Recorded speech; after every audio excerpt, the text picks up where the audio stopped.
Hello, SWSers. Welcome to Sitting with Shireen. This episode is one that is extremely special to me.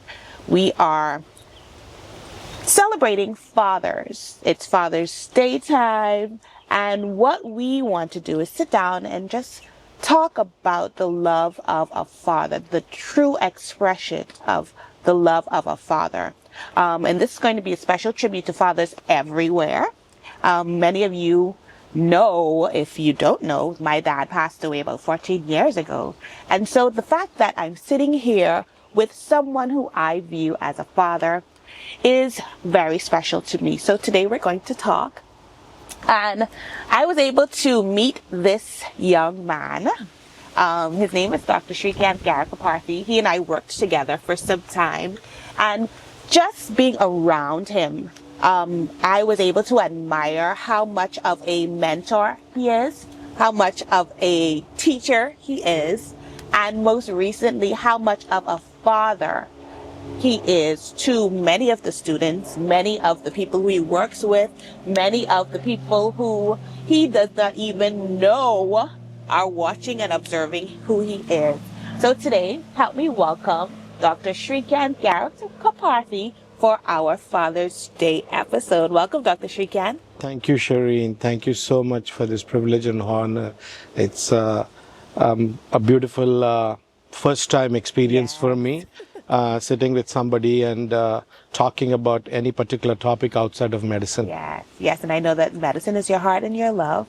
It's who you are through and through, but more than medicine, you are a husband and you are a father. Oh, I definitely am. Yes. I'm very proud of those two things in my life.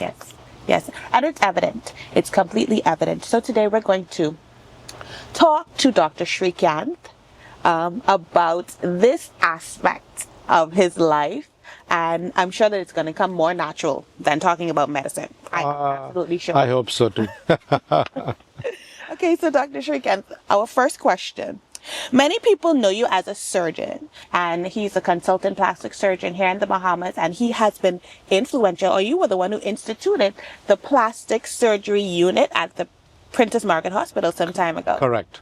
That was exactly 27 years ago. I arrived into this country in 1999 for a very short period, as I thought in my mind, and I was going to enjoy the sunny shores for a little while and then go back or go and to other greener pastures. Little did I know that this country will tie me down and make me put roots that are right now are very strong. Yes, very strong. So, and it helped me, challenge me to do things, and I'm proud that I was able to start and nurture and grow a plastic surgery unit in this country. Of late, for the last 15 years, I've been assisted by other people, but it was my baby to begin with. Yes, that's wonderful. And we appreciate you, Dr. Srikanth, for truly putting into the Bahamas the best. Giving us the opportunity to experience the very best in surgery. So many people know you for being Dr. Srikanth, yes, an educator and a mentor. How would you describe yourself as a father? Tough question, because it changed. My perspective about myself has changed. And initially I thought about myself as a provider, as a nurturer, as a disciplinarian, as somebody to love and comfort.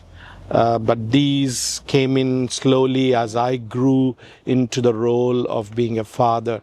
I learned, as they say, learned on the job, because staying away from family, being a very nuclear family, me and my wife, and being first-time parents, we had to figure a lot on our own. And 27 years ago, communication across the globe was not easy, right? Telephone calls were not easily available. They were not cheap. So you couldn't pick up the phone and call people to say, what do you do in this circumstance? So we figured out a lot. We did read books, but we were probably not the Gen Z type where there are apps to describe what to do for every minute. And the visual. The visuals and the media that will tell you. And we just figured we will go along the way. We were definitely helped by our local Indian community. We were helped by the local Bahamian community, who basically gave us advice. Some of it solicited and most of it is unsolicited. You know, that's how it is in the Bahamas, right? They will look at you and they will say, go ahead, this is how you're going to deal with your kids. So yeah, that's how I evolved over my last 27 years. And I'm continuing to evolve as a father, as a parent. You know, Dr. Srikanth, even the fact that you were, you mentioned your Indian counterparts, and then you also talked about those who are Bahamian who would have helped and influenced, you know, being a parent. That is the generation of family. That all shows the fact that you are family oriented. And then, you know, you have to have the heart to be open to more than one sets of advice. Sets of people. Absolutely. I mean, one of my mentors in the Bahamas, one of the reasons why, who encouraged me to stay back, who pushed me to do, was Dr. Nicholas Hepburn. He was a general surgeon. He was also a consultant surgeon. And he mentored me my initial phase. And we had a special bond as far as professional was considered. And personally also, I thought of him, I respected his advice. But what cemented was that when my son was, as we all know, we celebrate graduations here, and my son was graduating from K5 in Kingsway, and I told Dr. Hepburn, this was on a Friday, that I'm leaving office early to go attend the graduation. When I turned around, he was not to be found. When I reached the Kingsway graduation, he was actually sitting. I met him there, and he says, "I couldn't miss my grand's graduation," and I'm like, "Wow." Here was a man, no relationship, no blood relationship, nothing, and he just made me his, whether he acknowledged me as his child or not, but my child became his grandson. Oh, that's a beautiful thing. What a beautiful example of acceptance and family. It's not, no blood relation, but having the heart. Having the heart, and even that, the heart of a father. Correct. Once again. Dr. Srikanth, now, you mentioned Indian. Growing up in India, that's where you're from, and you are proud to say that you're from. You go for vacation, you go back home for a good month of time when you're ready. Absolutely. Right. Growing up in India, what lessons about fatherhood and family did you learn from your own parents that shaped the father you became? I mean, fathers are everywhere. I mean, we can't think about a family unit without a father and a mother.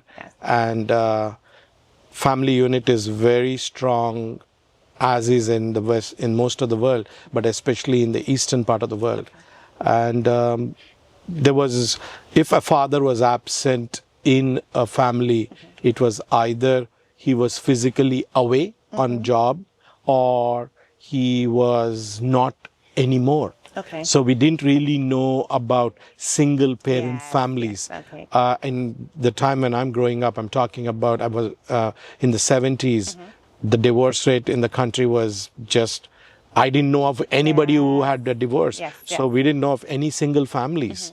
And therefore, a unit consisted of a father, mother, kids, but just not them.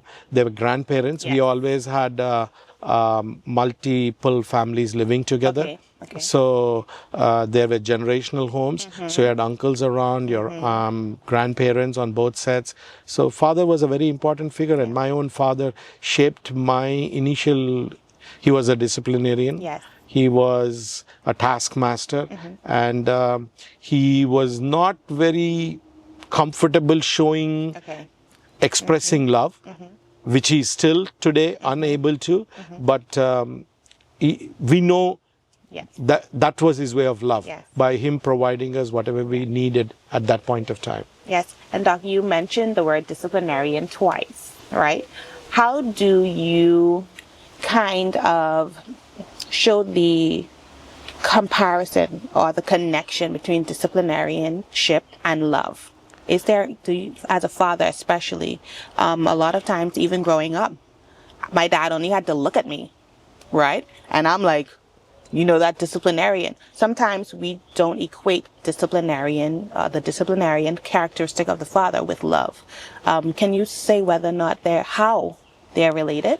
It's a tough task. Yes. It's a very fine balancing of trying to say, okay, drawing a line, as they say, in sand, and letting the children know about consequences. Yeah. Now, times have changed, and when I was growing up, letting me know was getting a spanking. Yes.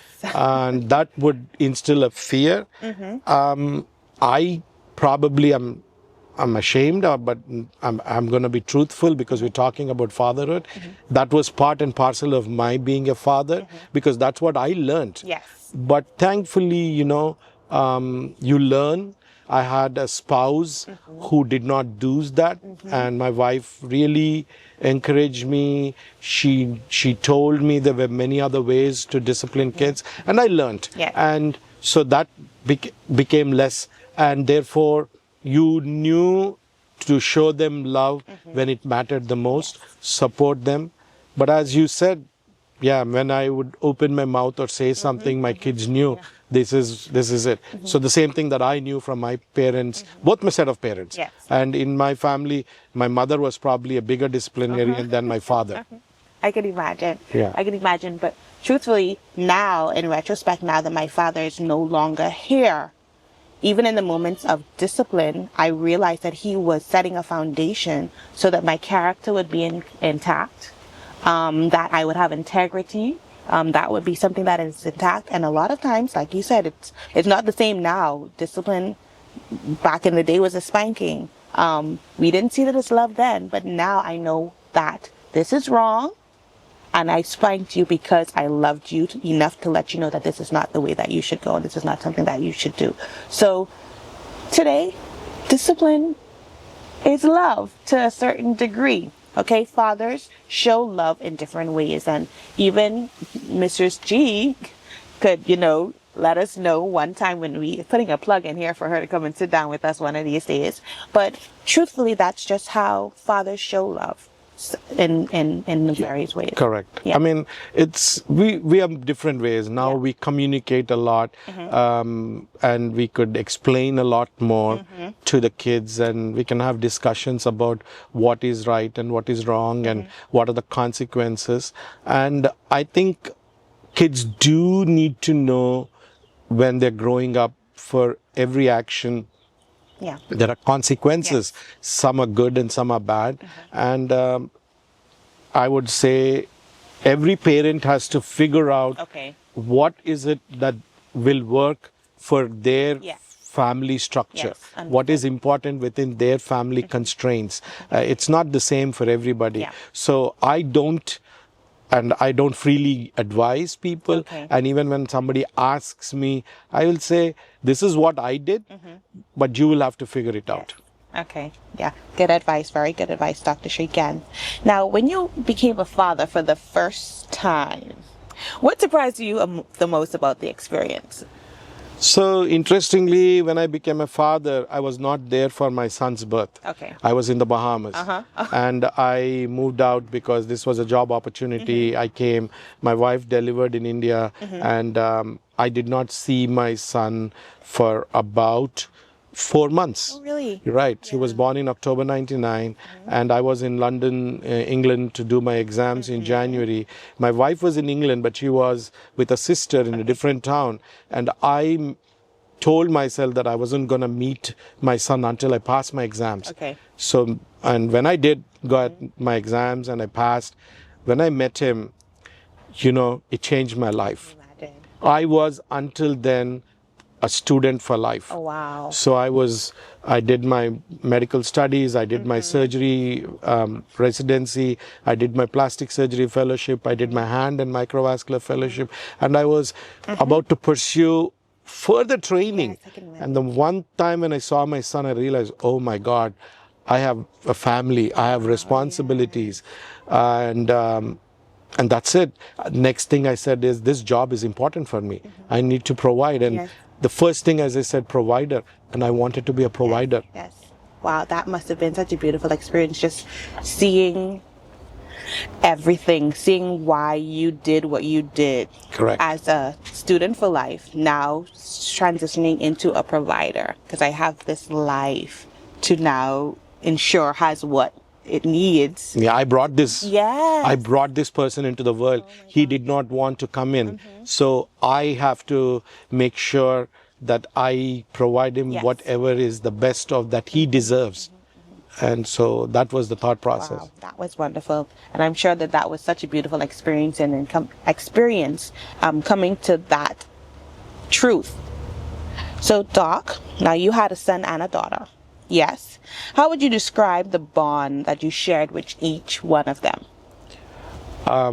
Very unique, very different, but both of them are attached by love. Yes. Son was the firstborn, so as my son always said, he was the experimental child. So we experimented everything on him, and I think we found the recipe how to parent, and the daughter took the advantage of that parenting skills. In addition, I always wanted a bunch of daughters. Okay. I mean, I have a sister, Okay, I have a cousin, and I've always wanted a daughter. So when the daughter came, I think she literally wrapped me around a little finger straight away. So, Doc, Daddy's Girls is not a myth, is it? Would you say? In my daughter's case, she's both a daughter, daddy's girl, and a mummy's girl. Okay. Because she has perfected the art of not making any one of us feel any less. We both are very important. Yes, nice. And we both have, and both my son and daughter did the same thing with us. They had their things that they would talk to me, and they had their things they would talk to their mother. So, I mean, my son would talk to his mother about relationships and everything about college experiences that I didn't really know a lot about, right? And my daughter does the same thing. Okay. But it's totally different. You can't put them in the same verse, sentence, describe them the same way. And that's wonderful. And that's wonderful. The fact that the father can provide what a son and a daughter needs and do it equally. Yes. Sharing the same amount of love for each child. Oh, good. Thank you, Dr. Srikanth. I'm loving this conversation. I'm learning a lot. Now, what values were most important for you to pass on to your children? First and foremost was family. Yes. Family is integral, essential to whatever we do. You are an individual with your own thought processes, your own convictions, but they have to be tempered down or adjust a little bit to what the people in your family want or think about you. And as my son was growing up, I was in this part of the world, the Western world. Times had changed, right? I mean, I was in the 1900s, 2000 had come. It was a different century, different country, different Western world. I didn't know much about the education systems here or how the values and everything. So I had to tell my son, whatever you are learning, make sure you teach me. Okay. Because what you might be learning now is something that I was not exposed to. So they needed to make me understand. And only then I will be able to agree with their thought process. As simple as music. Yes. I grew up with Indian music. I had no exposure to hip hop. The only English music that I was exposed to was Michael Jackson's music. My wife is much more advanced in English music, and so when we were in the pre-marriage and in the after marriage, she introduced me to more classical music of the classical, not the classical songs, but great singers like Carpenters and other people. But when my son grew up, he was growing up with hip hop. I can imagine. I had no idea what hip hop was, and I would be like, okay, what the hell are you listening? And then he would be like, he told me, I might be an Indian of Indian descent, but I was born and brought up in Bahamas, Yes. and this is my music. Yes. So I had to adapt, and I had to learn with him. And as I said, I continue to grow every single day. So family was very important. Yes. Second thing was truth Yes. and honesty, hard work, Okay. and doing the best you can to achieve the best possible results. Yes. I'm not saying that everybody should be number one. Yes. Okay. But as long as you've been truthful to yourself to say, I have done the best that I could do under the circumstances, that's all we want. So you have to be honest with yourselves, honest to yourselves, honest to God. Yes. You don't have to be answerable to nobody. Yes. So true. This is very good. And even as a father to, my father's daughter, I am learning. I'm learning even more so. And Dr. Srikanth, I have to tell you, I can feel your heart in this conversation. And I have to say that even in learning from your son, you talked about the fact that before you saw him, you were in the mindset of a forever learner or a student. Here you are once again becoming a student to someone who you brought into the world. Sometimes the relationship, or we assume that the relationship should only be a father teaching a son. But in this instance, we have a son teaching a father, and a father being open enough to be a student to the son. So here is another very important aspect of family. Okay? Just having the mindset to be teachable straight across the board, being open and teachable. Thank you so much, Dr. Srikanth, for sharing that. I want to ask this question. Looking back, what moment as a father so far has brought you the greatest joy? Your kids' happiness. Yes. Anytime they were extremely happy about any particular event they were proud of, I was very happy. Yes. And if it made my heart feel lighter and, just wanted to sing their praises, but you temper down because they don't want them to be embarrassed. So those are the moments that make you the proudest. My son was the salutatorian at SAC when he graduated in Big Red Machine 2016. The proudest moment was when the graduation ceremony finished. My son got 9 or 10 awards from subjects and everything. So I was walking with them and one of the parents turned and said, man, I don't mind sharing a couple of them. I can unburden that. That just made me feel so great. And I'm like, wow, this is what it is. So yeah, that was my greatest happiness with my son's achievements. Yes. Wonderful. So we're going to go a little bit more into you and the love of a father, Dr. Srikanth. Tell us a bit more. You would have mentioned your son a few times. Tell us a bit more about your son. What was he like and what made him special? I guess every parent says their children are special. Yes. Yeah. I'm going to get emotional. Sorry. That's fine. We didn't know he was very special. We just thought he was just like every other child. But at his memorial, we had planned for maybe 200-300 people, but he ended up getting about 1,000+ people. Wow. I'm sorry. That's fine. I don't. But and then it's gonna be 8 years since he passed away. People are still in our lives. Oh, yes, I would have. His friends, his classmates, his childhood friends, and every day it still reminds us he was a very special child. Yes, get that. So yeah, he was energetic. He was an all-rounder in terms that he was passionate about games, sports. He was passionate about his education. He had big dreams about what to do, to learn, to achieve in his life. And as they say, the good die young. So, yeah, Yeah. that was the thing about him. Yeah. Yeah.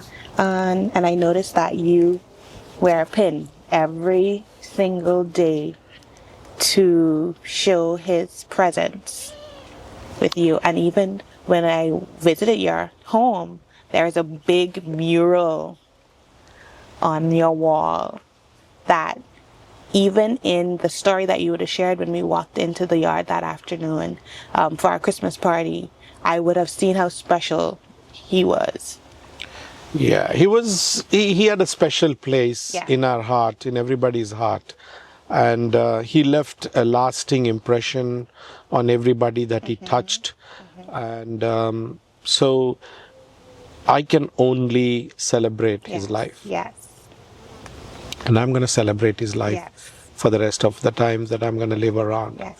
And spread the joy of his life. And the legacy, I don't know. His legacy is still building. It is. It's still ongoing. And but it's just, as I said, we celebrate it. And I can't leave my home without him as a piece of, he's always part of me. But this is, I want to express it to the world. Yes. I understand. That I'm not, that even though there is sorrow inside, I have pride about him. And I don't shy about talking about him. I am not afraid about showing my emotions about him. Yeah. And that is cathartic for me. And it pushes me to do better every day. Yeah. So that's his impression and that's his legacy on me. you, yes. On me. Yes. Yes, indeed. This is such a beautiful moment. And if we can, Doc, you can go into sharing sharing one or two of the times you spent together. Now, you said that he loves sports. Was it basketball? No, crazy enough, he was a football Oh, fan. he's a football fan. NFL was his passion. Tom Brady was his idol. Okay. And New England Patriots were his fan. The beaches in Bahamas were his second most. Yes. And his passion was, when he turned 18, he wanted to tattoo himself with Tom Brady's number, with the map of the Bahamas on him, and I don't know what something, and a trident. Trident. A trident, which is You mean with the three spears. Okay, yeah. The trident is a very powerful symbol of a god Shiva. Okay. After him, his name comes. Okay. So he wanted that. Okay. And so he was an NFL fan, and he had this big dream. He would tell me that he would be the first Indian origin kid to break and play in the NFL. And I would laugh, I would make fun of him, I would tell him he was never going to be beyond 6 feet, he will never be beyond 200 pounds, so he would tell me, he would show me statistics about so many different players, and he would say, these are all receivers and they are not even 6 feet, and I will be there. So that was his biggest passion. Yes. As much as the principal at SAC would not allow anybody to play football, he was the only one who would do that. And the principal would call him and say, Achintya, you're not supposed to play this. Yes, ma'am. And the next thing he would go outside and play, and she never got reprimanded. And I always used to tell the principal, how is it that you would let him go scot-free? So that was his passion. Yeah, wow. That's beautiful. What are some of the qualities that you see reflected in the lives of others today? I know you keep company with a lot of his friends, and then of course his sister. Do you see qualities and characteristics reflected in others around and who would have spent time around him? Yeah, I mean, it's interesting how kids choose their family. Yes. Again, I call their family, their friends are their family. Yes. they are very similar. Yes. They're very like-minded. And his friends have shown the same things. Respect towards elders, believing family, involved in church. Okay. Yeah. That means they're God-fearing. Yes. And, being truthful and honest and working hard in their endeavors. So we have a lot of his friends who are still in our lives. They come and meet us at least once a year, if not twice. Christmas time. Yes. They would call, they will be coming from other countries, they'll all be coming for home, but they will take one evening for us and they will come, they will tell me, Dr. G, we need you to cook this Indian food, this thing, and they would come and spend hours together. They play football in my backyard or they swim in our pool. So those are the characteristics that still endeavor me. One of his friends just got recently married. It was such an intimate ceremony, and it was in the presence of nature as God. So it was amazing. Yeah. That's all I can say. Yeah, I love nature. And Dr. Srikanth, I'm so happy that you can experience that. I'm sure that brings some sort of happiness, some level of joy, now that you can share in his family, his extended family's lives. Absolutely. Now you have grandchildren. I'm not sure, you said a friend of his that those will be your grandchildren one day, because I'm sure you would have accepted them as sons and daughters, his friends. And then your family will grow because you have the heart, and life made it so that you can have now an extended family. Yes. An extended family. And you and I, we were in a session at the office, and I don't know if you remember, the question came about the difference of gratitude and thankfulness. Do you see where you now feel gratitude and thankfulness to any degree by the fact that you can now have this extended family in the midst of? Oh, absolutely. I don't think without that level of gratitude, I would be able to do what I am doing today. And it's a blessing in disguise that we have so many people that look out for us and still consider us part of their family. And we are very, very happy to be that.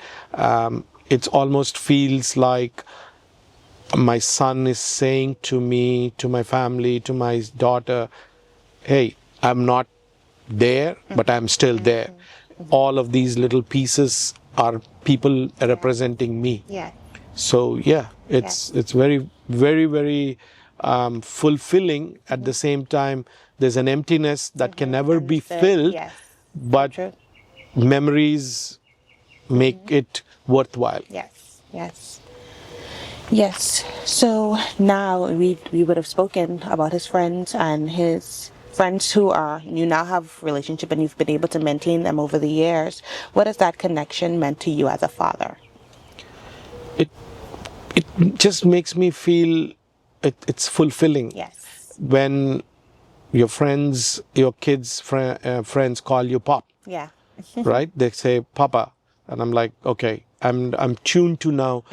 When I hear the word the Papa, it can come from any direction. It's not just the two names that call me father, right? So, and many, many times I just turn around realizing that is I'm being addressed by somebody who suddenly walks into my life and says, I'm their father. Yes. And I don't go and say, you are my daughter, or you're my child, you're my son.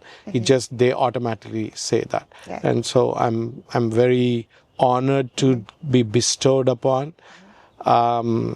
Honestly, when me and my wife are out in some country, we are doing some shopping, and I just turn to her and say, can I buy this for my child? My wife looks and says, which child? Which number? And if I just said daughters, she says, how many daughters? So, and then sometimes she says, I don't know which daughter you're talking, or how this number has expanded now. So yeah, it is crazy. I have to, and I'm happy that you say that, because when we had our first, well, my first Christmas party at your office, at your home, the office party, we were able to have it at Dr. Srikanth's home. And he just, when I say welcomed, we just were able to go into the home, into the yard, and I felt at home. I say that in two reasons. Why? Because I love nature. I love backyards, and it's a big open space. And then secondly, Dr. Srikanth was just so welcoming. Not only that, Mistress G, every lady, well, every person got a gift. And I was like, who, me? I'm just coming in to the office, but I felt so welcomed.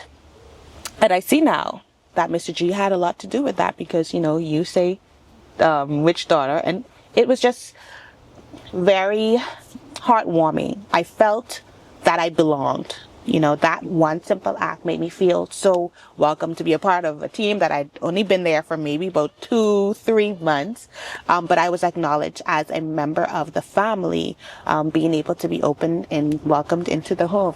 Dr. Srikanth, thank you so much. Oh, you're welcome. And I do appreciate the fact that you would have sat with us and for the first time to talk about your son and being a father. We're going to go into a few more questions, and we're going to talk now about, the healing process and then, of course, moving forward. After the loss of your son, how did your experience change in your perspective, or how did your perspective of life and fatherhood change, if it did in any way? It's a tough process.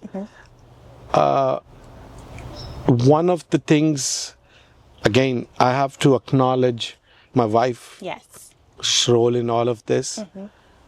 She told me, and when we discussed it, we said we could not make this only about Achintya's loss, as if only we lost, but we also had to look out for our daughter.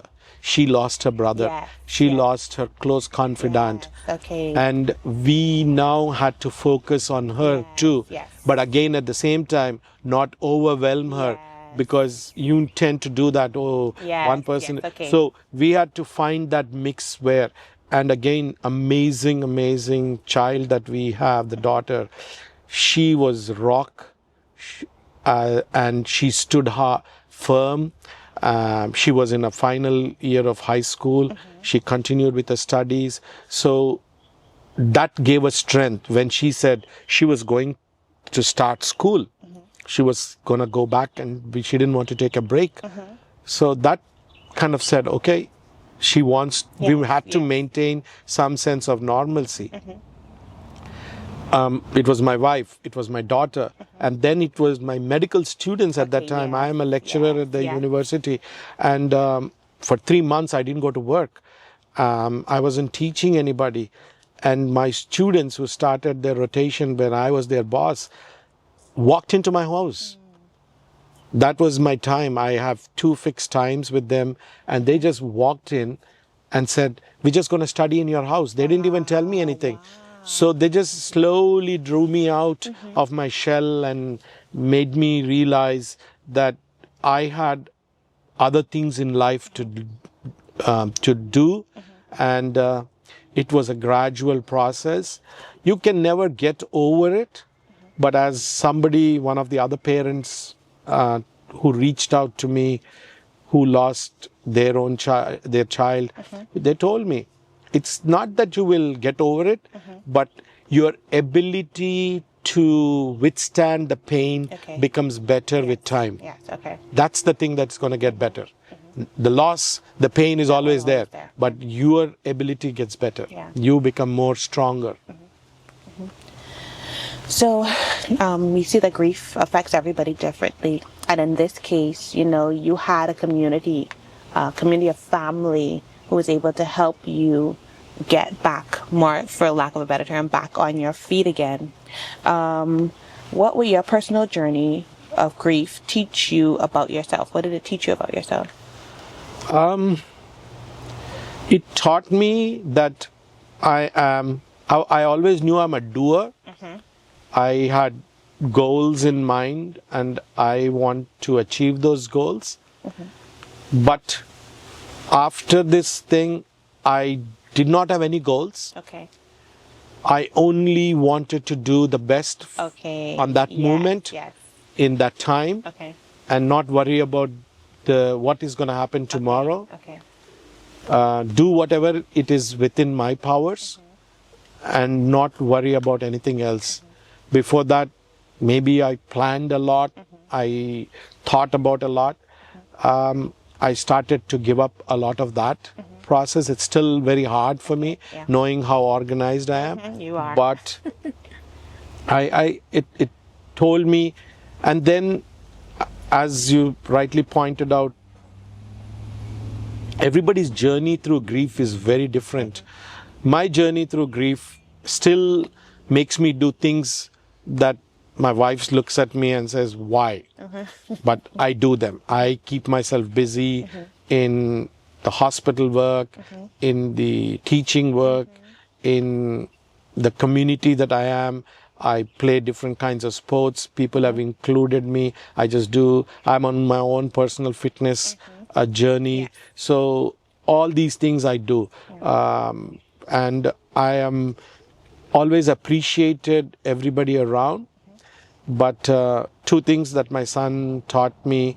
One of his mottos was, time is precious, waste it wisely. Yeah. It was like, I never heard somebody, you always learn from your parents, don't waste time. Time is precious. But he was like, waste it wisely. And it took me a while to understand that. And the other thing that he toasted me on my 50th birthday in a speech, when he just said, people expect to live forever. Wow. And I don't know why he said that, but he said, people expect to live forever. We need to appreciate them today for who they are and what they are. And that's what I'm trying to do. Yeah. Yeah. Dr. Srikanth, thank you so much. Like I said, I am so grateful for you and your willingness to open up about this. And I do hope to be able to sit and talk with you again on the show, maybe about another topic, maybe about this topic extended. But as we wrap this up, many fathers carry pain quietly. What would you say to a father who's struggling with grief today? One of the first and foremost things is communication. Everybody has to communicate what they're feeling. Now, who do they communicate? How do they communicate is very important. It's very important to communicate with your loved ones, near and dear ones. If you have a partner in life, you have a spouse, you have to communicate. Men are difficult. Men are portrayed as strong, not to show vulnerability. You are told that it becomes a weakness. I don't think so. Yeah. I don't think so.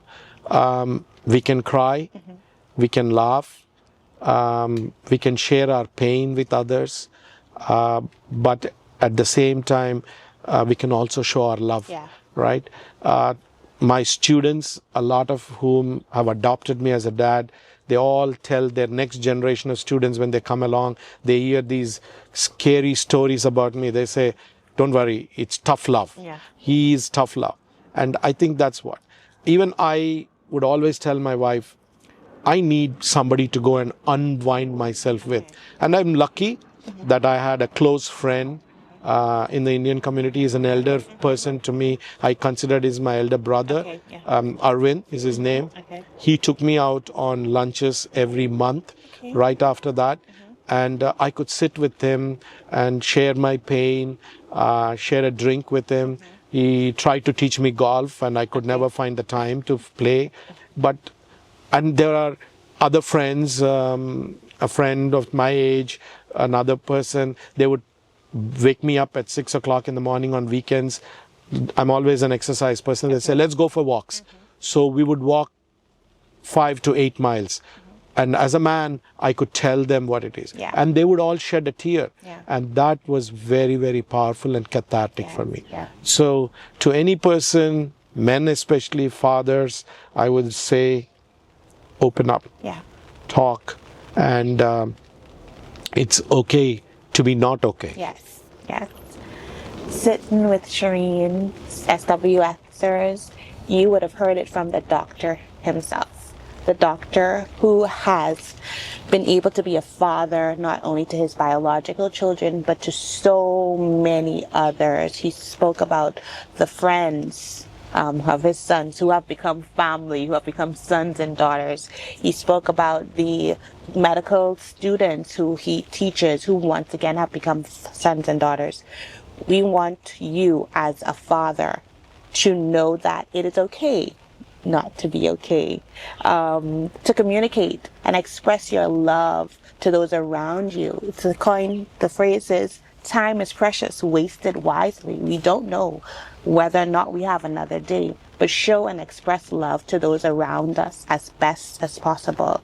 So that's it for this episode of Sitting with Shireen. I want to thank you so much once again, Dr. Thank you. Srikanth, Thank you very for sitting much. with us and opening up to us. I'm sure that there are many who are going to be touched by your example and your testimony, I'm going to call it, today. So please, once again, help me thank Dr. Srikanth Garikaparthi for sitting here with us on the set. Until next time, this has been Shireen of Sitting with Shireen. Thank you. God bless.